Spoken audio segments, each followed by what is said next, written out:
प्यारे बच्चों, मैं के आनंद आप सभी का स्वागत करता हूं।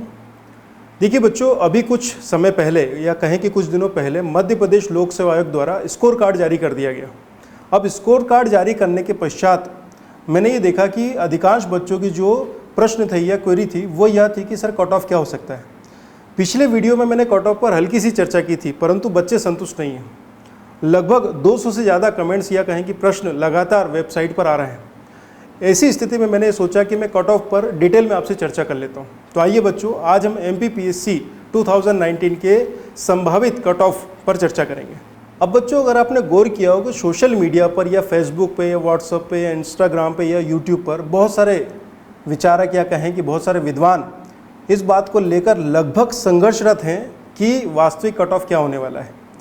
अब मैं आपको कट ऑफ बताने वाला हूँ कि क्या कट ऑफ हो सकता है। तब सबसे पहला प्रश्न आपके दिमाग में ये आना चाहिए कि सर आपको कैसे पता। ये बड़ा महत्वपूर्ण प्रश्न है कि जो लोग कट ऑफ बता रहे हैं उनसे ये प्रश्न पूछा जाना चाहिए कि आपको कैसे पता, या आप लोग मुझसे पूछें कि सर आपको कैसे पता। इसके लिए मैं 3 आधारों को आपके सामने रख रहा हूँ। पहला आधार है कुल पदों की संख्या। 2017-2018 की MPPSC एग्जामिनेशंस में कुल पदों की संख्या और उन संख्या के आधार पर कट ऑफ मैं अभी आपके सामने एक लिस्ट लेकर आऊँगा जो कि MPPSC ने जारी की थी। तो सबसे पहले मैं पदों की कुल संख्या के आधार पर निष्कर्ष निकालने का प्रयास करूँगा। दूसरा आधार हमारे पास होगा प्रश्न पत्र का स्तर। देखिए, क्या कारण है कि मध्य प्रदेश लोक सेवा आयोग जो प्रश्न पत्र आपके सामने प्रस्तुत करता है प्रारंभिक परीक्षा में, उसमें 70% के आसपास पर सिलेक्शन होता है, जबकि प्रत्येक वर्ष UPSC जो IAS एग्जामिनेशंस कंडक्ट करती है उसमें यह कट ऑफ 55 से 60 के आसपास आता है। इसका एक बड़ा कारण है बच्चों प्रश्न पत्र का स्तर, यानी कि 2017 में 2018 में जो प्रश्न पत्र आए उनका औसत स्तर क्या था। यहाँ पर प्रश्न पत्र का स्तर का मतलब है उस प्रश्न पत्र में, उन 100 प्रश्नों में कितने प्रश्न थे जो कि बहुत सरल थे, जो सबसे बन रहे थे, कितने ऐसे प्रश्न थे जो कि मॉडरेट थे, जो कि औसत बच्चों से बन रहे थे, और कितने ऐसे प्रश्न थे जो कि टफ थे, यानी कि जहाँ पर गलत होने की संभावनाएं ज़्यादा थी, या यूँ कहें कि ट्रिकी प्रश्न थे। तो प्रश्न पत्र के स्तर को भी मैं संज्ञान में रखूँगा। और तीसरा मुद्दा है बच्चों आरक्षण का या रिजर्वेशन का। अभी आप सभी जानते हैं कि OBC 27% रिजर्वेशन होगा या नहीं होगा, इसको लेकर बहुत सारी अटकलें हैं। ऐसी स्थिति में आरक्षण कितना प्रतिशत दिया जाएगा, इस पर भी आपका कट ऑफ निर्भर करेगा। अभी मैं ये मान के चल रहा हूँ कि वर्तमान सरकार या कहें कि वर्तमान सरकार या तत्कालीन सरकार ने जो 27% OBC रिजर्वेशन दिया था उसी को आधार बनाकर मैं कट ऑफ घोषित करता हूँ। इन केस अगर ये OBC रिजर्वेशन 27% ही रहता है और रिजल्ट आता है तो वह कट ऑफ वही रहने की संभावना है। किंतु अगर ये OBC रिजर्वेशन कम होता है तो बच्चों आप समझ सकते हैं कि कट ऑफ पर अंतर पड़ेगा। अब बच्चों, हम इन तीनों आधारों का गहन विश्लेषण कर मध्य प्रदेश लोक सेवा आयोग वर्ष 2019 की प्रारंभिक परीक्षा के कट ऑफ पर चर्चा करते हैं। आइए एक एक करके बात करते हैं। सबसे पहले हम बात करते हैं पदों की कुल संख्या पर। अगर आप वर्ष 2017 की MPPSC एग्जामिनेशंस देखें तो उनका जो फाइनल प्रीलिम्स का रिजल्ट था वो 202 पदों के लिए आया था। वहीं वर्ष 2018 में ये पद थे 359। अब MPPSC 2019 की बात करें तो बच्चों ये संख्या है 540 की, 540 की। ये संभावित है, इसमें कुछ कम या ज़्यादा हो सकते हैं रिजल्ट आने के पहले तक। अब मैं जो बात कहना चाह रहा हूँ वो क्या है, मान लीजिए कि पदों की संख्या के आधार पर ही हमें रिजल्ट निकालना हो, ध्यान दीजिए केवल एक ही आधार हो, तो यहाँ पर कट ऑफ सबसे ज़्यादा होगा, उसके बाद में कट ऑफ यहाँ पर उससे कम होगा, और फिर 540 के लिए संभावित कट ऑफ कम होगा। ये तब है जब हम ये मान लें कि प्रश्न पत्रों का स्तर सेम है, रिजर्वेशन के इशू कोई भी नहीं है, और एग्ज़ाम देने वाले बच्चों की संख्या भी वही है, और उनका मानसिक स्तर भी तीनों सालों में एक जैसा ही है, उनकी पढ़ाई का स्तर भी एक जैसा ही है। यानी कि केवल एक आधार हो तो सबसे ज़्यादा कट ऑफ आपको 2017 के लिए दिखाई देगा, उसके बाद कम कट ऑफ आपको दिखाई देगा वर्ष 2018 के लिए। और खुशी की बात है बच्चों की MPPSC 2019 में पिछले 2 वर्षों की अपेक्षा कम ही कट ऑफ आपको दिखाई देगा। परंतु ध्यान रखें, इस फैक्टर के साथ 2 या 3 अन्य फैक्टर हैं जो कि कट ऑफ को प्रभावित करेंगे। ये जो दूसरा मापदंड है ये हमारे पास है प्रश्न पत्र का स्तर। अब प्रश्न पत्र का स्तर का मतलब क्या है, एक ऐसा प्रश्न पत्र जिसमें 100 क्वेश्चन हैं, इन क्वेश्चंस में कितने प्रश्न सरल हैं, कितने प्रश्न मॉडरेट हैं और कितने प्रश्न टफ हैं, इनकी औसतता के आधार पर, इनके एवरेज के आधार पर हम प्रश्न पत्र के स्तर की तुलना कर सकते हैं बच्चों। ध्यान दीजिए, वर्ष 2017 और 2019 के प्रश्न पत्र को अगर आप देखेंगे तो ये लगभग एक जैसे स्तर पर नजर आते हैं बच्चों। जबकि 2018 के लिए, वर्ष 2018 के लिए जो प्रीलिम्स का फर्स्ट पेपर था आपके बीच में, वह 2017 की अपेक्षा कठिन था और 2019 की अपेक्षा भी कठिन था। यानी कि वर्ष 2019 में आपने जो प्रीलिम्स का पेपर दिया है वह 2018 की अपेक्षा ज़्यादा संतुलित था, या यूँ कहें कि ज़्यादा सरल था। इसका मतलब क्या है? इसका मतलब यह है बच्चों कि अगर इन तीनों वर्षों में इसी मापदंड के आधार पर निर्धारित किया जाए कि कट ऑफ सबसे कम कहाँ होगा, तो फर्स्ट प्रायोरिटी मिलेगी 2018 को और सेकंड प्रायोरिटी मिलेगी 2017 और 2019 को।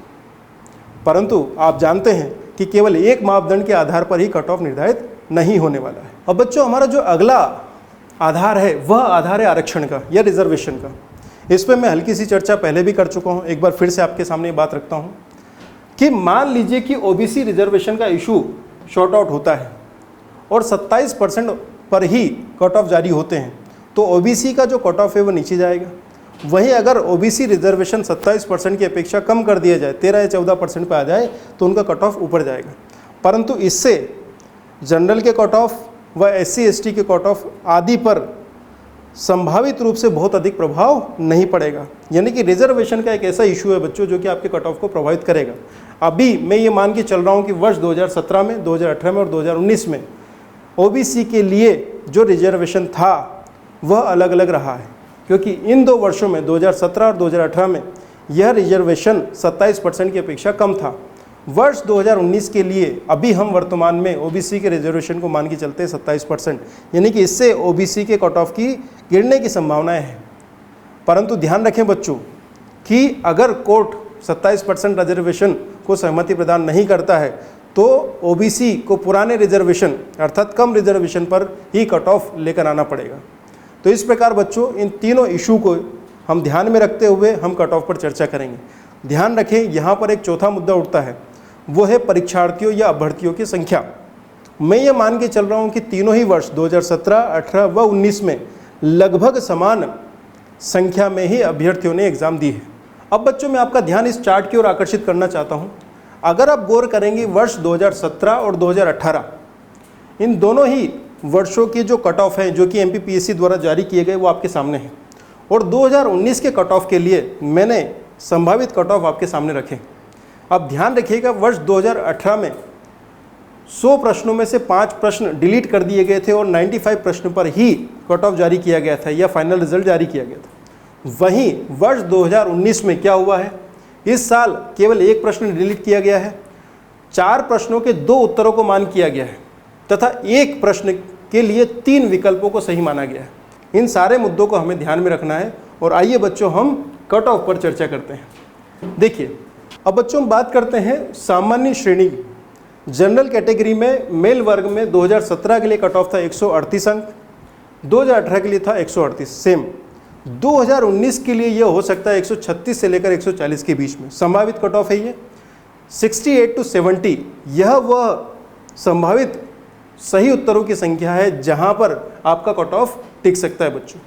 वहीं बात करें जनरल कैटेगरी में फीमेल के लिए तो ये 126 अंक था 2017 में, 2018 में ये था 128, 2019 में ये क्या हो सकता है, तो बच्चों ये हो सकता है 130 से 136 तक, या यूँ कहें कि सही किए गए प्रश्न 65 to 68 हो, अर्थात वे महिला या गर्ल्स अभ्यर्थी जो कि जनरल कैटेगरी से हैं, बिलोंग कर रही हैं, वे अगर 65 से 68 प्रश्न भी सही करके आई हैं फाइनल स्कोर कार्ड के हिसाब से, तो वो अपने आप को मुख्य परीक्षा के अभ्यर्थी के रूप में जाने। इसी तरह से बच्चों हम ओबीसी मेल तथा फीमेल की भी बात करते हैं। ओबीसी मेल के लिए अगर आप देखेंगे 132 अंक 2017 में, 2018 में था 134 अंक। 2019 के लिए क्या हो सकता है, तो 2019 के लिए हो सकता है बच्चों 130 से लेकर 136 के बीच में, यानी कि 65 से लेकर 68 जो प्रश्न है अगर वो सही है आपके ओबीसी मेल कैटेगरी 65 to 68 प्रश्न, तो आप मेंस दे सकते हैं। उसी तरह से फीमेल की बात करें तो 118, 132, 118 से सीधा जंप है 132 का। अब क्या हो सकता है, तो अब ये हो सकता है 124 से लेकर 130 के बीच में बच्चों, क्योंकि इस बार ओबीसी रिजर्वेशन हम 27% मान के चल रहे हैं। तो यहाँ पर ये कैटेगरी 62 से 65 के बीच में हो सकती है। अब हम अनुसूचित जाति की बात करते हैं, शेड्यूल कास्ट। शेड्यूल कास्ट में मेल यानी कि पुरुष वर्ग में 2017 में कट ऑफ रहा है 122 अंक, 2018 में रहा 126 अंक और 2019 में बच्चों ये 116 से लेकर 124 तक हो सकता है। अगर कोई पुरुष अभ्यर्थी जो कि शेड्यूल कास्ट से बिलोंग करता है और 58 से लेकर 62 तक प्रश्नों को सही करके आया है तो संभावना है उसकी कि वह इस वर्ष मुख्य परीक्षा देगा। इसी तरह से शेड्यूल कास्ट फीमेल कैटेगरी में देखें तो ये अंक हैं 110 2017 के लिए, 2018 में है 122। वहीं हम बात करें कि 2019 में क्या हो सकते हैं तो बच्चों 56 से लेकर 58 प्रश्नों तक जो महिला अभ्यर्थी जो कि शेड्यूल कास्ट की हैं और सही करके आई हैं या कहें कि उनके कुल अंकों की संख्या 112 से 116 के बीच में है, वे मुख्य परीक्षा दे सकती हैं। इसी तरह से एसटी कैटेगरी मेल की बात करें तो ये 110, 118। इस बार क्या हो सकता है, इसकी संभावना है बच्चों 108 से लेकर 112 के बीच में, या यूँ कहें कि 54 से लेकर 56 प्रश्न जिनके सही हैं। एसटी में जिनके 54 से 56 प्रश्न हैं वो हम मुख्य परीक्षा दे रहे हैं। वहीं दूसरी ओर एसटी फीमेल कैटेगरी 100 अंक 114। इस वर्ष क्या होंगे, इस वर्ष संभावना है बच्चों 50 से लेकर 54 प्रश्न, या अंकों में कहें तो 100 से लेकर 108 अंक किसी भी महिला अभ्यर्थी की जो कि एसटी कैटेगरी में है वो अपने आप को मुख्य परीक्षा के लिए तैयार करें। अब बच्चों मैंने आपके सामने कोशिश की है कि मैं संभावित कट ऑफ आपके सामने रखूं।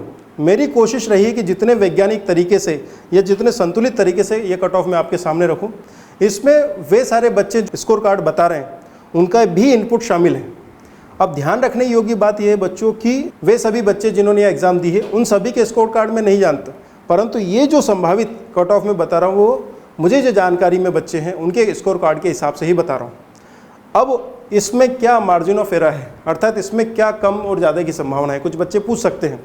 तो मैं आपको केवल ये कहूँगा बच्चों कि अगर ओबीसी मेल में आप 68 to 70 हैं तो मैं इसको कहूँगा कि 66 प्लस। अगर आप यहाँ पर हैं तो 63 प्लस। इसी तरह से आप हर कैटेगरी में 2-2 प्रश्नों को कम कर लीजिए। मैं इसलिए कह रहा हूँ कि मेरे मापदंडों के आधार पर कट ऑफ ये होना है, परंतु एक अच्छी आशा, होपफुलनेस वो अच्छी होती है हमारे काम के लिए। आपके कट ऑफ मान लीजिए कि आप जनरल कैटेगरी में हैं और 68 की जगह 67 ही प्रश्न आपके सही हैं, 66 ही सही हैं, तो क्या आप मुख्य परीक्षा नहीं दे रहे? हो सकता है कि आप कहें कि नहीं सर ने बताया था 68 पे होगा और हमारे तो 66 है, क्या हमें तैयारी नहीं करनी है? तो मैं ये कह रहा हूँ बच्चों कि अगर आपके 2 या 3 प्रश्न भी कम हो कट ऑफ से तो भी आप मुख्य परीक्षा की तैयारी करें। अगर इससे ज़्यादा है तो अपने आप को तो 100% मानिए आप। इससे क्या होगा बच्चों कि आप मुख्य परीक्षा की तैयारी की शुरुआत कर देंगे। तो मैं केवल ये कहना चाहता हूँ बच्चों कि ये जो कट ऑफ है ये संभावित है। इन सभी कट ऑफ में आप 2-2 प्रश्न यानी कि 4-4 अंक कम कर लीजिए, 5-5 अंक कम कर लीजिए, 6-6 अंक कम कर लीजिए और मुख्य परीक्षा की तैयारी करें। हाँ, बहुत ही ज़्यादा कम है, मान लीजिए कि कोई जनरल कैटेगरी में और वो कह रहा है कि सर मेरे 60 या 62 सही है, क्या मेरा हो जाएगा? तो मैं कहूँगा बेटा नहीं, आप प्रीलिम्स की तैयारी करो। परंतु अगर वो कहे कि सर मेरे 65 या 66 सही है या 67 सही है तो क्या मेरा हो जाएगा? तो मैं कहूँगा बिल्कुल तैयारी करनी है आपको। और इसी तरह की बातें बाकी अन्य के लिए भी। तो ध्यान रखें बच्चों, ये कट ऑफ है, ये संभावित कट ऑफ है। मुझे उम्मीद है कि आप लोग सभी मुख्य परीक्षा देंगे।